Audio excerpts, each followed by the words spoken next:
ठाकुर तो गयो, जीतू जमणवार। अब तेरा क्या होगा 2027 में?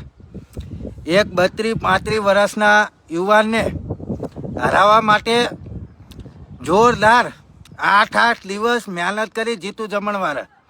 એમ છતાં એ 32-35 વર્ષનો યુવાન જીતી ગયો. એટલે જીતુ જમણવારની તો વેલ્યુ ડાઉન કરી નાખી.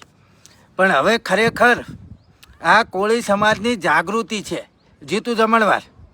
એટલે 2027માં તૈયારી રાખજો કે 2027માં તમને ઘર ભેગા કરવાના છે.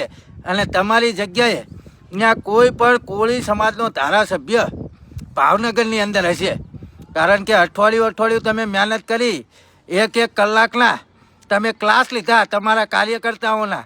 અને અમુકને એવું કીધું કે જો હું કિશન મેર જો જીતી જાય તો મને મોઢું ના બતાવતા. એમ છતાં કિશન મેર જીતી ગયો. એટલે જીતુ જમણવાર 2027માં તમે ઘર ભેગા થવાની તૈયારીમાં રાખજો. જો આબરૂ બચાવ્યું હોય તો અહીંયા હું તો કહું લડતા જ નહીં. કોઈ કોળી સમાજના યુવાનને ટિકિટ આપી દેજો.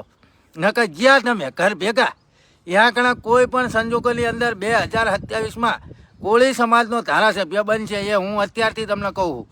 કારણ કે અત્યારથી તમે મહેનત એવી કરી હતી કે ના પૂછો વાત. તો આ કિશન મેર જીતી ગયો.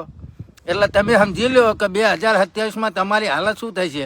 હવે કોળી સમાજ જાગૃત બની ગયો છે. જે કોળી સમાજ ઉપર ભારતીય જનતા પાર્ટી દ્વારા જે કુકર્મો કરવામાં આવ્યા, જે અન્યાય અત્યાચાર કરવામાં આવ્યા, અને ખાસ કરી બગદાણાની ઘટનાની અંદર ઉભા રોડે જે કોળી સમાજને 1 મહિના સુધી દોડાવ્યા ને, એ બધું યાદ રાખવાનું છે. એ કોઈ ભૂલવાના નથી. એટલે હવે તમે તો ગયા 2027માં જીતુ જમણવાર